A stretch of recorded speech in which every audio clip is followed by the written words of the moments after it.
আসসালামু আলাইকুম সবাইকে। আশা করি সবাই ভালো আছেন, সুস্থ আছেন। আ আমি মোহাম্মদ রাজু।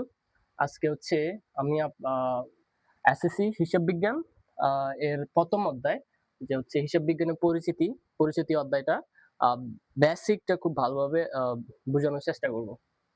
সো এখানে এসএসসি ৯ম ১০ম শ্রেণী হিসাব বিজ্ঞানের ইম্পোর্টেন্ট অধ্যায় যেগুলো যে ১ থেকে ১০ম অধ্যায় পর্যন্ত। তো আমি চেষ্টা করব যে হচ্ছে ধারাবাহিকতা মেইনটেইন করে যে হচ্ছে প্রতিনিয়ত ১ থেকে ১০ম অধ্যায় এগুলো কমপ্লিট করে দেওয়ার।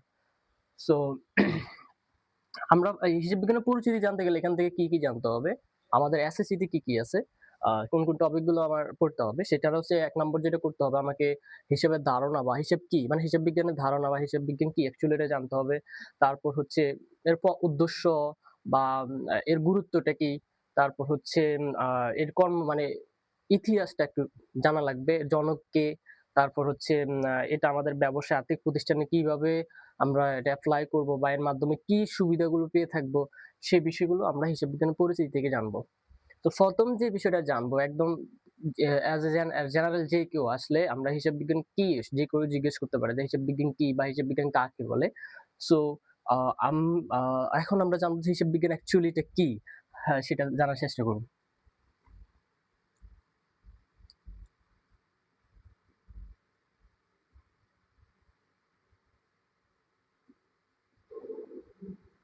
হিসাব বিজ্ঞান। সো হিসাব বিজ্ঞানটা হচ্ছে একটা প্রক্রিয়া। সর্বপ্রথম হচ্ছে হিসাব বিজ্ঞানটা কি? একটা প্রক্রিয়া। হ্যাঁ? এখন কিন্তু এটা জাস্ট প্রক্রিয়ার মধ্যে অন্তর্ভুক্ত না। ঠিক আছে? একটা একটা টাইম ছিল জাস্ট প্রক্রিয়া। এখন এটাকে বলা হয় ইনফরমেশন সিস্টেম মানে তথ্য ব্যবস্থা। হিসাব বিজ্ঞানকে বলা হয় তথ্য ব্যবস্থা। ইংলিশে যেটাকে বলে ইনফরমেশন সিস্টেম। এটা অনেক সময় আমাদের এমসিকিউ তে আসে।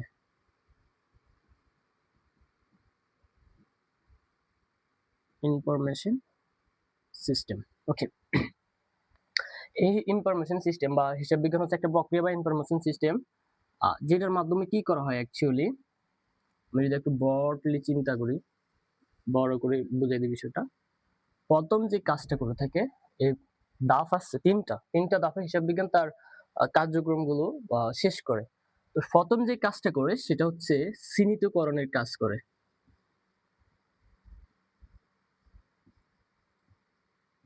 চিহ্নিতকরণের কাজ করে এবং 2nd যে কাজটা করে চিহ্নিতকরণ করার পরে সেটা হচ্ছে আবার লিপিবদ্ধ করে।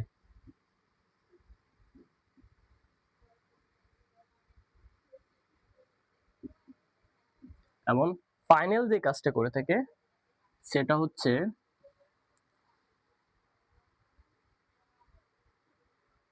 ব্যবহারকারীদের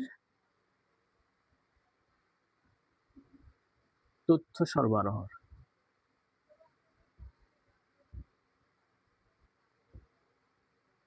ঠিক আছে? তাহলে হিসাব বিজ্ঞান কি করে ৩ টা কাজের মাধ্যমে মানে ৩ টা ধাপে তার আ যে কার্যক্রম বা ফাংশন গুলো আছে সেটা কি করে? কমপ্লিট করে। তো ১ম যে কাজটা করে সেটা হচ্ছে চিহ্নিতকরণের কাজ করে। ২য় যে কাজটা করে সেটা লিপিবদ্ধকরণের কাজ করে।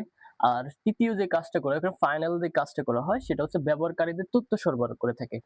এখন আসেন আমি কি চিহ্নিত করব, কি লিপিবদ্ধ করব, আবার কিসের হচ্ছে আমি কাদেরকে মানে কাদেরকে হচ্ছে আমি তথ্য সরবরাহ করব বা কি তথ্যগুলো সরবরাহ করব সেটা আমাদেরকে জানতে হবে। তো এই হিসাব বিজ্ঞানটা অ্যাকচুয়ালি কোথায় ইউজ করা হয়? আ মানে আমরা নিজেদের ব্যক্তিগত লাইফে হিসাব বিজ্ঞান দিয়ে আমরা আমাদের সিদ্ধান্ত নিতে পারি, হিসাব রাখতে পারি। আবার হচ্ছে আমরা এই হিসাব বিজ্ঞানটা আমরা সবসময় চিন্তা করব যে হচ্ছে আমরা ব্যবসায় দৃষ্টিকোণ থেকে চিন্তা করব বা হচ্ছে একটা আর্থিক প্রতিষ্ঠানের দৃষ্টিকোণ থেকে চিন্তা করব। তো আমি যদি দেখি একটা বিজনেস ধরেন এটা হচ্ছে একটা ব্যবসা প্রতিষ্ঠান।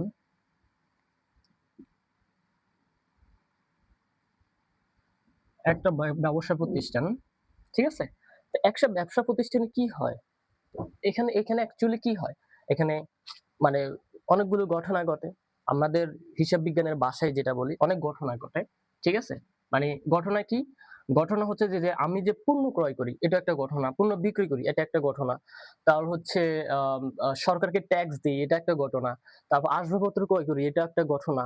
বা হচ্ছে আমি একজন ম্যানেজার নিয়োগ দেই, এটা একটা ঘটনা, বা আমি একটা পণ্যের অর্ডার দেই, এটাও একটা ঘটনা। ঠিক আছে? সো আমি আমার প্রতিষ্ঠানে কি ঘটে? ঘটনা ঘটে।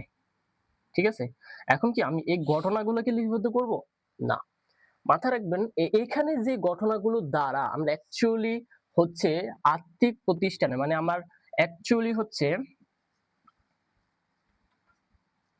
আর্থিক পরিবর্তন হয়। কি হয়? আর্থিক পরিবর্তন হয়। ঠিক আছে? মানে এই ঘটনাগুলো দ্বারা যদি আমার আর্থিক পরিবর্তন হয়, কি কোন আর্থিক পরিবর্তন? সেটা হচ্ছে যেমন আমি বলতে পারি যে আর্থিক ফলাফল,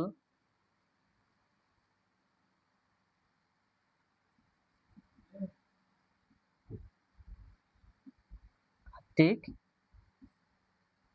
ফলাফল বা আবার হচ্ছে যে আর্থিক অবস্থার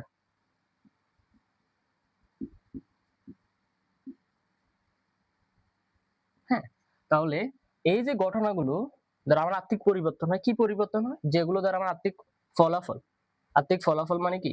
আমার প্রতিষ্ঠানের আর্থিক ফলাফল যদি আমরা করে থাকি সেটা হচ্ছে মানে আয় ব্যয়ের কথা বলতেছি। আয় ব্যয়। আর আর্থিক অবস্থা বলতে বোঝাচ্ছে সম্পদ, দায় ও মালিকানা সত্ত্বর কথা বোঝানো হচ্ছে। ঠিক আছে? তাহলে কি আমার ব্যবসা প্রতিষ্ঠানের ঘটনা ঘটে ওই ঘটনাগুলোকে আমি লিপিবদ্ধ করব যেগুলো হচ্ছে আমার আর্থিক পরিবর্তন করে। আর্থিক পরিবর্তন বলতে বোঝাচ্ছে যেগুলো দ্বারা আমার আর্থিক ফলাফল মানে আয় ব্যয়ের পরিবর্তন করবে প্রতিষ্ঠানের, যেগুলো আর্থিক অবস্থা মানে সম্পদ বা দায় মালিকানা সত্ত্বের পরিবর্তন করবে, আমি ওগুলোকেই কি করব লিপিবদ্ধ করব। তাহলে এই যে লিপিবদ্ধ করা এটাকে কি বলা হয়? এই যে ঘটনাগুলো থেকে কি লিপিবদ্ধ করব? এই ঘটনাগুলো থেকে অ্যাকচুয়ালি আমি যেটা লিপিবদ্ধ করব সেটা হচ্ছে লেনদেন লিপিবদ্ধ করব। কি লিপিবদ্ধ করব? লেনদেন। তাহলে এখান থেকে আমরা একটা বেসিক নলেজ পেয়ে যাচ্ছি যে ঘটনা এবং লেনদেন কিন্তু এক না। আমার প্রতিষ্ঠানের পুরো কার্যক্রমে যা কিছু ঘটে সবকিছু কিন্তু কি ঘটনা। আর লেনদেনটা কি? লেনদেনটা কি? ওইটাই লেনদেন যেটা হচ্ছে আমার প্রতিষ্ঠানে আর্থিক পরিবর্তন করে। মানে আর্থিক পরিবর্তন বলতে কি? আর্থিক অবস্থার পরিবর্তন করে, মানে আর্থিক ফলাফল পরিবর্তন করে। হ্যাঁ? বা আমরা বলতে পারি যে আমাদের সমীকরণ, যে হিসাব সমীকরণ আছে আমাদের, হিসাব সমীকরণ হিসাব সমীকরণে যে পরিবর্তন করে সেটাই হচ্ছে আমাদের কি লেনদেন। আমরা এটা লেনদেনটা মানে ঘটনা থেকে কিভাবে লেনদেন চিহ্নিত করতে হয় সেটা আমরা দ্বিতীয় অধ্যায় এর দ্বিতীয় অধ্যায় যেটা যে লেনদেন অধ্যায় খুব ভালোভাবে আমরা বোঝার চেষ্টা করব। বাট আমি এখানে জাস্ট একটু ধারণা দেওয়ার জন্য আপনাদেরকে এই বিষয়টা এখানে নিয়ে আসছি যে হচ্ছে ব্যবসা প্রতিষ্ঠানের ঘটনা ঘটে সেই ঘটনাগুলো যেগুলো আর্থিক পরিবর্তন করে, যেমন আর্থিক পরিবর্তন বলতে আমরা আর্থিক ফলাফল আমরা প্রতিষ্ঠান আর্থিক ফলাফলের পরিবর্তন করে, আর্থিক অবস্থার পরিবর্তন করে বা হিসাব সমীকরণের পরিবর্তন করে সেগুলোকে আমি চিহ্নিত করব। মানে সেগুলো মানে কি লেনদেন বলে আমরা। যে ঘটনা থেকে কি চিহ্নিত করব? লেনদেন চিহ্নিত করব। সেই লেনদেন চিহ্নিত করব। ওকে। সেই লেনদেন চিহ্নিত করার পরে ধাপ যেটা সে লেনদেনগুলোকে কি করতে হবে?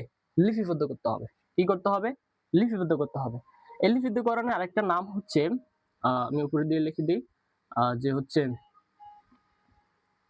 হিসাব রক্ষণ। আমরা অনেক সময় এটা আমরা নাম শুনছি হয়তো হিসাব রক্ষণ বা ইংলিশে এটাকে বলা হয় বুক কিপিং।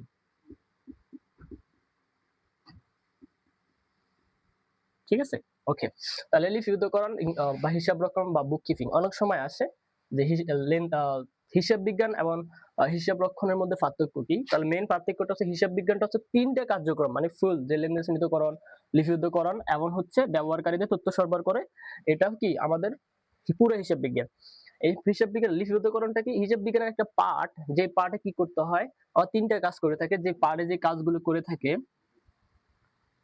সর্বপ্রথম আমাকে যে কাজটা করবে সেটা হচ্ছে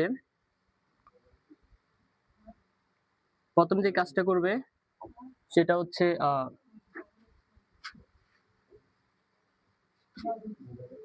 লেনদেন বিশ্লেষণ।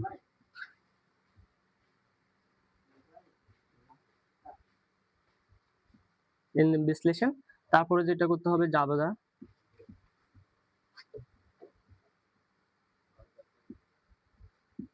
এন্ড দেন জাবেদা থেকে আমরা কি করব? খতিয়ান। ঠিক আছে? তাহলে এই বিষয়গুলো আমাদের মাথায় রাখতে হবে। প্রথম হচ্ছে লিপিবদ্ধকরণ। লিপিবদ্ধকরণের যে কাজগুলো করতে হয় আমরা লেনদেন বিশ্লেষণ করব। বিশ্লেষণ পরে জাবেদাকরণ, তারপর হচ্ছে ক্ষতিয়ানকরণটা আমরা এখানে করি। এখন দেখেন এই বিশ্লেষণকরণের ধাপে আমরা কি করে থাকি, কি বিশ্লেষণ করে থাকি? এখানে মাথায় রাখবেন যে হচ্ছে আমরা এখানে ডেবিট ক্রেডিট করে থাকি।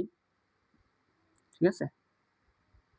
ডেবিট ক্রেডিট করে থাকি। তারপর হচ্ছে আমরা A equal to L plus O এটার প্রমাণ করে থাকি। ঠিক আছে? এরপরে যে কাজটা এখানে আরো করে থাকি, যেখানে হিসাব আছে, যে হিসাব অধ্যায়টা এখানে আলোচনা করা হয়। ঠিক আছে? ওকে। তাহলে এই লেনদেন বিশ্লেষণ না ডেবিট ক্রেডিট করে থাকি, মানে আমরা হিসাব সমীকরণ সলভ করে থাকি, তারপর হিসাব যে আছে হিসাব কাজটাই করে থাকি লেনদেন বিশ্লেষণ ধাপে। এখন এগুলো হচ্ছে যে আমাদের একটা ধাপ, একটা অধ্যায় আমরা এই জায়গায় হিসাব লিপিবদ্ধকরণে এগুলো করতে হবে। এরপরে যেটা করতে হয়, এই যে এগুলো লিপিবদ্ধ করা মানে ডেবিট ক্রেডিট করা বা হিসাবগুলো ভালোভাবে বুঝা বা সমীকরণ সলভ করা, আমি যদি করতে পারি দেন হচ্ছে আমি এগুলোর মাধ্যমে আমি কি করব, জাবেদা করব। জাবেদা করার পরে জাবেদাতে অ্যাকচুয়ালি কি করা হয়, আমার এটাকে একটা লিস্ট মানে রেকর্ড করা হয়, ফাইনাল স্থায়ীভাবে রেকর্ড করা হয়। তারপর এই যে রেকর্ড করার পরে আমি এই যে জাবেদা থেকে আমি খতিয়ান করব। খতিয়ানে কি করা হয়, আমার এখানে শ্রেণীবিন্যাস করে শ্রেণীবিন্যাস করতে হবে। শ্রেণীবিন্যাস কি, হিসাবে শ্রেণী। ঠিক আছে?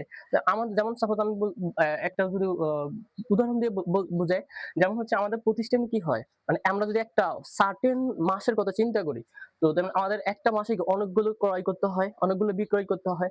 এখন আমি কি প্রত্যেকটা ক্রয়ের জন্য আলাদা আলাদা ভাবে একদম মানে ক্রয় হিসাব করে খতিয়ান তৈরি করব না। একটা মাসে একটা খতিয়ানে আমি পুরা মাসে যাই ক্রয় করেছি সবগুলো ইনক্লুড করব। এটা হচ্ছে আমার খতিয়ানে, সেজন্য শ্রেণীবিন্যাস করা হয়। তাই কিন্তু এখানে কিন্তু আমার প্রত্যেকটা কি করতে হয়, লিপিবদ্ধ করতে হয়। আবার এখানে কিন্তু একটা ক্রয়ের জায়গায় ওখানে সবগুলোকে কি করতে হয়, ইনক্লুড করতে হয়, মানে একটা শ্রেণীর মধ্যে নিয়ে আসা। ওকে? তো এটা আমরা খতিয়ান অধ্যায়ে আরো ভালোভাবে বিস্তারিত জানবো। জাস্ট এখন একটু ধারণার জন্য আমি এটা বলতেছি। তাহলে সর্বপ্রথম আমরা লেনদেন চিহ্নিত করব, সেই লেনদেন চিহ্নিত করে লিপিবদ্ধ করব। লিপিবদ্ধ করার সেই জায়গায় কি করতে হয়, লেনদেন বিশ্লেষণ করতে হয়, মানে তারপর হচ্ছে জাবেদা করতে হয়, খতিয়ান করতে হয়। এরপরে ফাইনাল ধাপ যেটা একদম ব্যবহারকারীদের তথ্য সরবরাহ। এখন আসেন, ব্যবহারকারী কারা, কয় ধরনের ব্যবহারকারী হতে পারে, আমার প্রতিষ্ঠানে কয় ধরনের ব্যবহারকারী হতে পারে, এটা জানার জন্য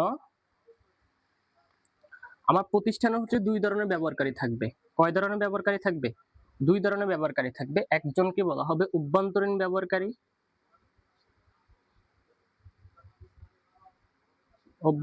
ব্যবহারকারী, ঠিক আছে। আরেকটা হচ্ছে বাহ্যিক ব্যবহারকারী। ঠিক আছে, ওকে। তাহলে অভ্যন্তরীণ ব্যবহারকারী কি আর বাহ্যিক ব্যবহারকারী কি, এটা কোশ্চেন আসতে পারে। তো অভ্যন্তরীণ কারা, যারা প্রতিষ্ঠানের মালিক মানে মালিকানা বা হচ্ছে প্রতিষ্ঠানের ব্যবস্থাপনার সাথে সরাসরি যুক্ত থাকে, মানে যারা মালিকানা প্রতিষ্ঠানের মালিকানার সাথে থাকে এবং ব্যবস্থাপনার সাথে সরাসরি যুক্ত থাকে, তারা হচ্ছে অভ্যন্তরীণ ব্যবহারকারী। মানে এক কথায় হচ্ছে প্রতিষ্ঠানের ভিতরে যারা থাকে তাদেরকে ভিতরে থেকে যে কাজ মানে তারা মূল কাজগুলো দায়িত্ব পালন করে সেটাকে অভ্যন্তরীণ ব্যবহার করে থাকে। আর যারা হচ্ছে প্রতিষ্ঠানের মালিকানা বা হচ্ছে ব্যবস্থাপনাতে সরাসরি জড়িত না, বা হচ্ছে প্রতিষ্ঠান বাইরে থেকে প্রতিষ্ঠানে সাথে জড়িত, তাদেরকে আমরা বলতে পারি বাহ্যিক ব্যবহার। বা একটা ছোটভাবে যদি আরো সহজভাবে যদি আমরা বোঝার চেষ্টা করি, সেটা হচ্ছে যে বাহ্যিক ব্যবহারকারী হচ্ছে যে প্রতিষ্ঠানের বাহির থেকে, হ্যাঁ, যারা প্রতিষ্ঠানের সাথে জড়িত থাকে তাদেরকে হচ্ছে বাহ্যিক ব্যবহারকারী বলা হয়। যেমন অভ্যন্তরীণ ব্যবহারকারীর মধ্যে তাহলে কি হতে পারে, তাহলে আমরা আমরা মানে গেস করতে পারছি যে মালিক কি অভ্যন্তরীণ ব্যবহারকারী, তারপর কি ব্যবস্থাপক, হ্যাঁ, ব্যবস্থাপক কি অভ্যন্তরীণ ব্যবহারকারী, তারপর হচ্ছে আমরা বলতে পারি যে অভ্যন্তরীণ নিরীক্ষক। ঠিক আছে, নিরীক্ষক, অভ্যন্তরীণ নিরীক্ষক। তাহলে কি হবে, লিখে দিব এখানে, আবার হয়তো অনেকে আবার দ্বিধাদ্বন্দ্বে পড়ে যাবেন। ওকে, অভ্যন্তরীণ নিরীক্ষক সেটা কি আপনার হচ্ছে অভ্যন্তরীণ ব্যবহারকারী, তারপরে কি হিসাব রক্ষক, অভ্যন্তরীণ ব্যবহারকারী, তারপর হচ্ছে কর্মকর্তা, কি অভ্যন্তরীণ ব্যবহারকারী। ঠিক আছে, এগুলা তাহলে হিসাব তত্ত্বের ব্যবহারকারী দুই ধরনের ব্যবহারকারী থাকে, একটা হচ্ছে অভ্যন্তরীণ ব্যবহারকারী, একটা হচ্ছে বাহ্যিক ব্যবহারকারী। ঠিক আছে, তাহলে এই বাহ্যিক ব্যবহারকারীগুলোকে যেমন আমরা বলতে পারি যেমন ঋণদাতা, যারা প্রতিষ্ঠানে ঋণ দিয়ে থাকে, ঋণদাতা। তারপর হচ্ছে যেমন পাওনাদার।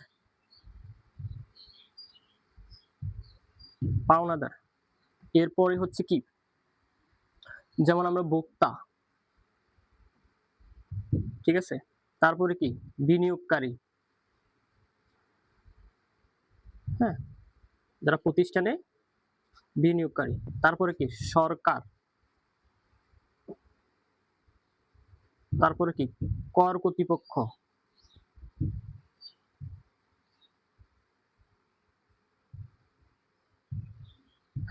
তাহলে এগুলোকে বাহ্যিক ব্যবহারকারী।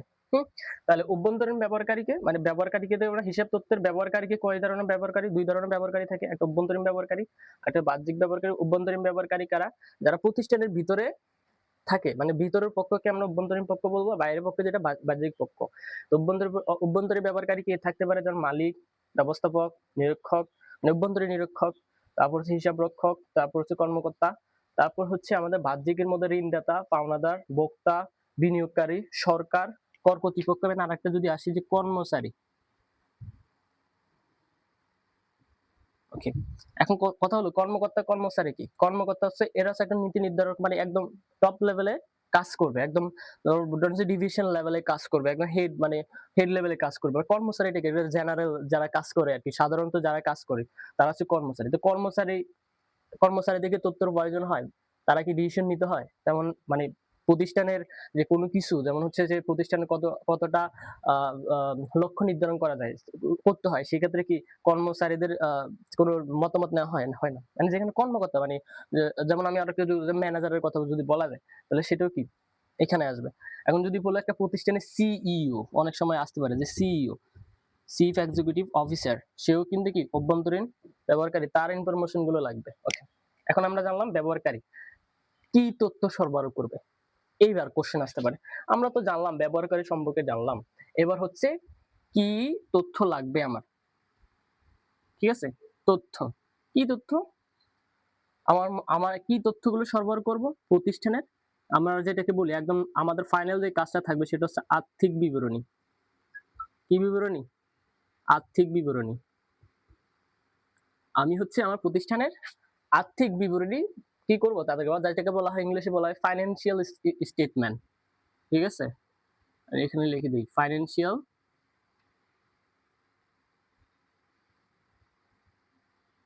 স্টেটমেন্ট। ওকে, ফাইন্যান্সিয়াল স্টেটমেন্ট।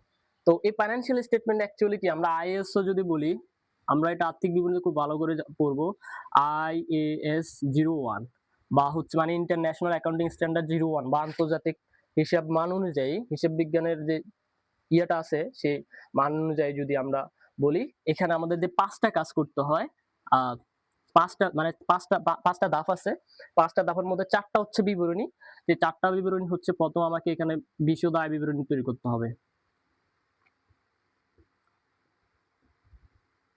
ঠিক আছে, এরপরে হচ্ছে আমার যে মালিকানা সত্ত্ব বিবরণী।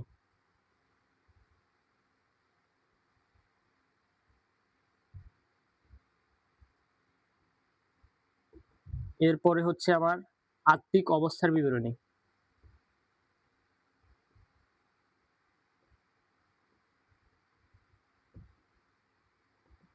এরপর হচ্ছে আমার নগদ প্রবাহ বিবরণী।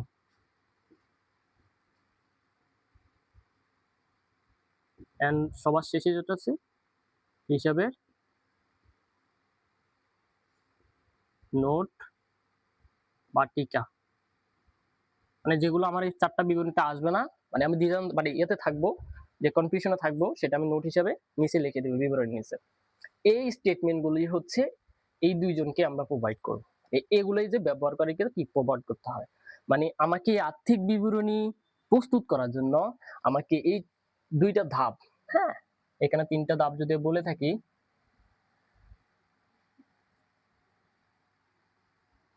হ্যাঁ আমি এই যে আমার আর্থিক বিবরণী মানে হচ্ছে আমার আর্থিক বিবরণী প্রস্তুত করার জন্য আমার ফাইনাল কাজটা হচ্ছে এটা, এই কাজটা হচ্ছে আমাকে করতে হবে, এটাই ইম্পর্টেন্ট। ঠিক আছে, এটা করার জন্য আমাকে বাকি 2টা ধাপ খুব ভালোভাবে কি করতে হবে, বুঝতে হবে এবং বুঝে বুঝে এগুলো রেকর্ড করতে হবে। আমি যদি সাপোজ ধরেন একটা লেনদেন মানে আমি ঘটনা থেকে লেনদেন চিহ্নিত করতে না পারি, তাহলে আমার একটা যদি এখানে কোনো একটা ভুল হয়, তাহলে এটা কি কখনো শুদ্ধ হবে? হবে না। আবার যদি আমি এখানে যদি ডেবিট ক্রেডিট করতে যাই কোনো ভুল করি, বা হিসাবের জায়গায় যদি কোনো ভুল করি, তাহলে কি আমার এই স্টেটমেন্ট যদি আমি তৈরি করি সেটা কি আমার জন্য কি ভালো, মানে আমি সে শুদ্ধ হবে? হবে না। কারণ এই স্টেটমেন্টটা দিয়েই কি করে মালিক পক্ষ কি করে ডিসিশন নেয়। তারপর হচ্ছে যেমন অভ্যন্তরীণরা ডিসিশন নেয়। তাদের কি করা উচিত বা তাদের কোন জায়গায় ডেভেলপ করা বা ইমপ্রুভ করা বা উন্নতি করা উচিত। বাহ্যিক ব্যবহারকারীরা দরকার, যেমন বিনিয়োগকারী, যে সে কি প্রতিষ্ঠানে বিনিয়োগ করবে কিনা। কারণ হচ্ছে কি এই বিশদ আয় বিবরণীর মাধ্যমে কি করা হয়ে থাকে, আমার লাভ ক্ষতি বের করা হয়ে থাকে, তাই না? প্রতিষ্ঠানের লাভ ক্ষতি, ঠিক আছে? তো লাভ ক্ষতি মানে কি নিট মুনাফা হইছে কিনা বা ক্ষতি হইছে কিনা, বা এটা আমরা এটার মাধ্যমে বিশদ আয় বিবরণীর মধ্যে এটা জানতে পারি। আর মালিকানা সত্ত্বা মালিকের কতটুকু আছে, মানে ব্যবসা প্রতিষ্ঠানে কি মালিকের চাইতে কি দায়ের পরিমাণ বেশি, তো মালিকের কতটুকু আছে প্রতিষ্ঠানে সেটা আমরা মালিকানা সত্ত্বের মাধ্যমে জানতে পারি। এর কারণ কি, যেমন আমার স্টেটমেন্ট না থাকলে জানতে পারি না, কারণ একজন বিনিয়োগকারী সে দেখবে এই প্রতিষ্ঠানের যে বিনিয়োগ করবে সেই প্রতিষ্ঠানে কি মালিকের টাকার চাইতে নাকি ঋণের পরিমাণ বেশি, মানে মালিক মানে মূলধনের চাইতে কি ঋণের পরিমাণ বেশি কিনা সেটা। কারণ যদি একটা প্রতিষ্ঠানের ঋণের পরিমাণ বেশি হয় তাহলে কেউ চাইবে না যে ওই প্রতিষ্ঠানে কি করো বিজনেস করে, মানে ইনভেস্ট করে, কেউ চাইবে না, এটা কেউ হিসাবে না, সেজন্য এটা গুরুত্বপূর্ণ। তারপর হচ্ছে আর্থিক অবস্থা বিবরণী, মানে আর্থিক অবস্থাতে কি করতে হয়, আমার এখানে যেমন হচ্ছে সম্পদ, আমি যেটা বললাম সম্পদ, দায় ও মালিকানা সত্ত্বের অবস্থা, অবস্থা দেখায়, যেটা আমি এখানে বলছিলাম আরকি, আর্থিক অবস্থা। দেখছেন এই বিষয়টা কিন্তু ওখানের বিষয়টা কিন্তু এখানে আলোচনা করা হয়েছে। ঠিক আছে? কারণ কি এই বিষয়গুলো সেম বিষয়, কিন্তু আমরা হচ্ছে ওই যে বুঝানোর ক্ষেত্রে আমাদের মাথায় রাখতে হবে আমরা এখান যে বুঝতেছি এই বিষয়গুলো কিন্তু আমার শেষে কিন্তু লাগবে। ঠিক আছে? তাহলে কি আমাকে ১ম এ এই বিষয়গুলো কি করতে হবে? মাথায় রাখতে হবে, যাতে পরে গিয়ে আমার এটা কি হয়? ভুল না হয় বা আমার পরে যেন কঠিন মনে না হয়। তাহলে এই যে আর্থিক ফলাফল দিয়ে কি করা হয়, যে ওই যে বিশদ আয় বিবরণী প্রস্তুত করা হয়। বিশদ আয় বিবরণী আমরা যেটা বললাম, বিশদ আয় বিবরণী। ঠিক আছে? আর আর্থিক ফল এটা দিয়ে কি করা হয়? ওই যে আর্থিক অবস্থার বিবরণী বললাম। ঠিক আছে?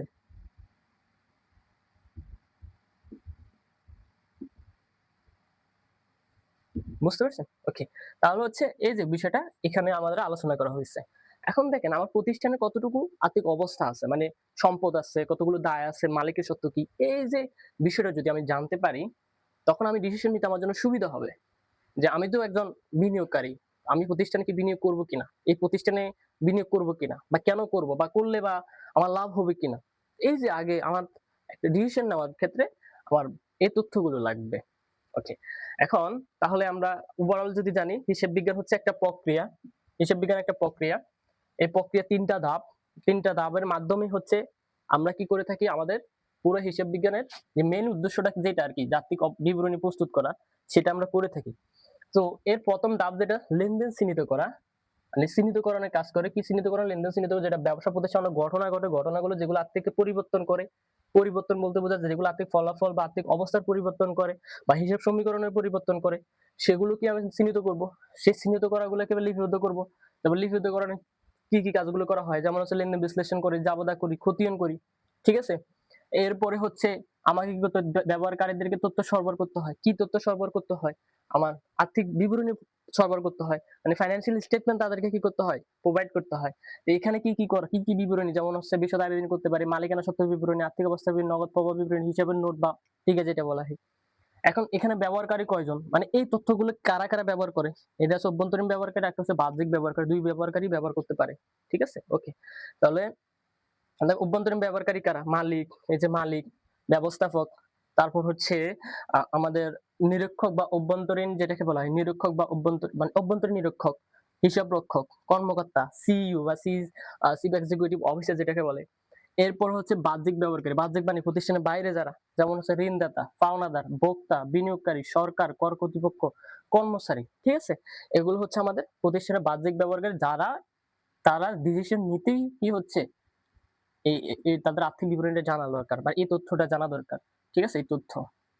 এই তথ্যটা তাদের জানা লাগবে। কি তথ্য? আর্থিক বিবরণী। কি? Financial statement. তো এটা হচ্ছে আমার হিসাব বিজ্ঞান অ্যাকচুয়ালি কি? আমি এখানে প্রথম আমরা হয়তো বইতে পড়লে যে আর্থিক প্রতিষ্ঠানে এই বিষয়গুলো যে কোনো একটা আ হিসাব বিজ্ঞানের একটা প্রক্রিয়া যে প্রক্রিয়া মানে এক আর্থিক প্রতিষ্ঠানের যে আয় ব্যয় বা সম্পদ আয় পরিবর্তন করে আ বা প্রভাব ফেলে আ আ যেটার মাধ্যমে আমরা এখান থেকে একটা স্টেটমেন্ট তৈরি করি। সেই স্টেটমেন্ট গুলো আমরা কি করি মানে তাদের প্রয়োজনীয় পক্ষদেরকে কি করি প্রোভাইড করে থাকি। এটা এই যে এই কাজটা করে তাকে হিসাব বিজ্ঞান বলা হয়। আমরা এতটুকু জানছি। বাট যদি আমরা এর ভিতরে নাড়ি ভুঁড়িগুলো ভালো করে দেখি তাহলে দেখবেন আমার হিসাব বিজ্ঞান, হ্যাঁ? অ্যাকচুয়ালি হিসাব বিজ্ঞানের বেসিক যে হিসাব বিজ্ঞানটা আমার জানতে হবে এর বাহিরে কিছু নেই। ঠিক আছে? যেমন আপনি যেটা হচ্ছে হিসাবে চিহ্নিতকরণ এটা একটা চ্যাপ্টার। ঠিক আছে? মানে আমরা জানি কি? ১ম আমাদের হিসাব চিহ্নিত করতে হবে। লিখিতকরণে কি করতে হয়? দেখেন, এখানে ডেবিট, ক্রেডিট যেটা ২ তরফা দাখিলা পদ্ধতি অনুসরণ করে করা হয়। ঠিক আছে? ২ তরফা দাখিলা পদ্ধতি অনুসরণ করে করা হয়ে থাকে এটা। ঠিক আছে? ওকে। তারপর হচ্ছে এই যে লেনদেনের জায়গায় আমরা আবার কি করে থাকি? যে ইকুয়েশন সলভ করে থাকি। তারপরে কি হিসাবে মানে কোনটা কোন শ্রেণীর হিসাব সেটা জেনে থাকি। তাহলে এই একটা বিষয় আমরা কি চিহ্নিত করে করতে পারি? এরপর হচ্ছে জাবাদাকরণ, তারপর হচ্ছে খতিয়ানকরণ, চিহ্নিতকরণ। এগুলো করার পরেই আমাকে কি করতে হবে? এই যে আর্থিক বিবরণী প্রস্তুত করতে হবে। ঠিক আছে? এখন অনেকে বলতে পারেন যে এটা তো রেয়ার মিল আছে। খতিয়ান উদ্বৃত্ত দিয়ে রেয়ার মিল তৈরি করা হয়।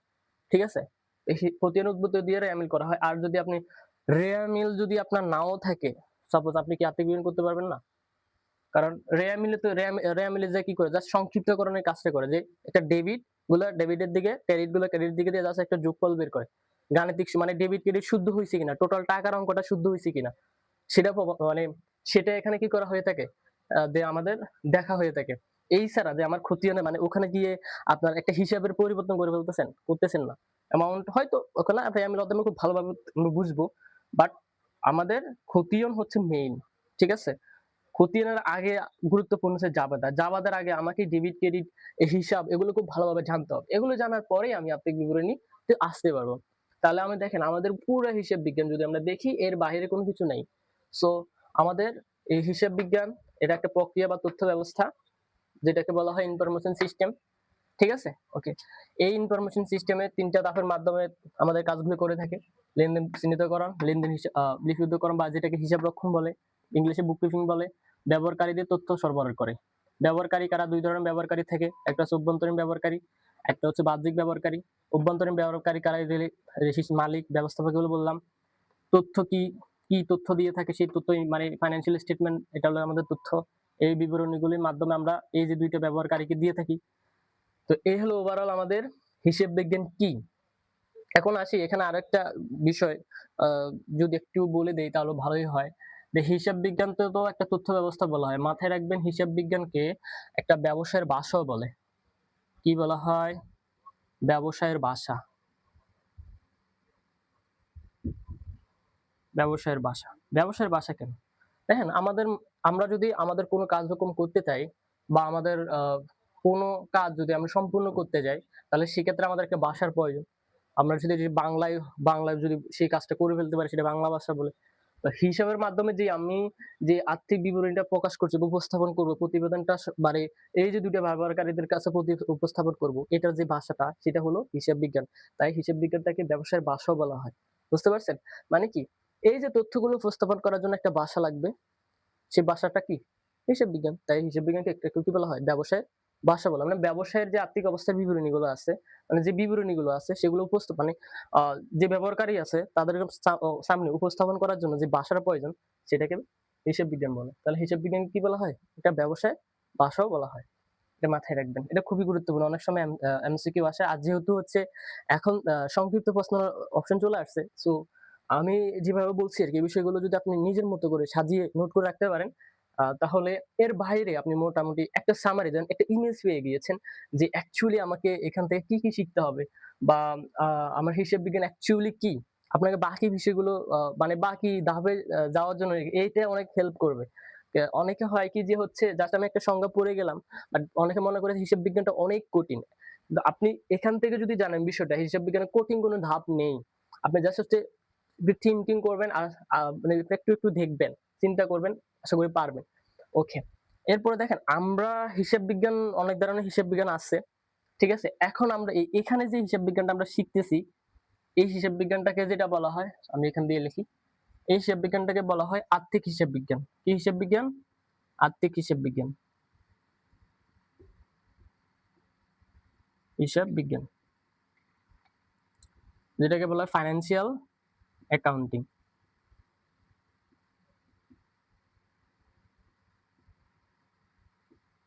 এটা ভুল করবেন না। আর এটা বেশি প্রায়োরিটি যাদেরকে দেওয়া হয়, যদি আপনারা যারা এসএসসি তে আছেন তাদের জন্য এটা ততটা গুরুত্বপূর্ণ না। তারপর বলে দিচ্ছি, এই যে আর্থিক হিসাব বিজ্ঞান এটা সবসময় হচ্ছে আমার বাহ্যিক ব্যবহারকারীদেরকে ফোকাস করেই করা হয়। ঠিক আছে? বাহ্যিক ব্যবহারকারীকে জন্য অ্যাকচুয়ালি এটা করা হয়। তো আর্থিক হিসাব বিজ্ঞান, অনেক ধরনের হিসাব বিজ্ঞান আছে। মানব মানব আ মানব হিসাব মানে মানব ব্যবস্থা হিসাব বিজ্ঞান আছে। তারপর হচ্ছে ওই যে অভ্যন্তরীণ যারা ম্যানেজারিয়াল অ্যাকাউন্টিং যে মানে আছে, ব্যবস্থাপনা হিসাব বিজ্ঞান আছে। তারপর হচ্ছে আমাদের কস্ট অ্যাকাউন্টিং আছে। সো মানে অ্যাকাউন্টিং এর অনেক প্রকার বের আছে এখন বর্তমানে। আর বর্তমানে যেটা হয়, হিসাব বিজ্ঞানের যে কাজগুলো এখন হাতে কলমে করা হয় না, এগুলো সফটওয়্যার বেস হয়ে গেছে। ঠিক আছে? সফটওয়্যারের মাধ্যমে হিসাব বিজ্ঞানের সব কাজগুলো করতে হয়। আপনারা যদি কখনো ব্যাংকে যান, তো ব্যাংকে তো এই কাজগুলো করা হয়ে থাকে। তো দেখবেন এগুলো কিন্তু এখন হাতে করে না। সবগুলো কিন্তু কম্পিউটারের মাধ্যমে করে। বা আপনি কোনো একটা সুপার শপে যান, সেখানেও দেখবেন কি এখন সবকিছু কিসের মাধ্যমে করা হচ্ছে? ব্যাংকের মাধ্যমে করা হচ্ছে। তো এই বিষয়টা আ মানে আমাদের সফটওয়্যার বেস এর মাধ্যমে করা হচ্ছে। সেই বিষয়টা আমরা এখান থেকে খুব ভালোভাবে জানতে পারবো। তো এটা হলো আমার হিসাব বিজ্ঞান কি? তো কি এর একটা বাস্তব চিত্র, মানে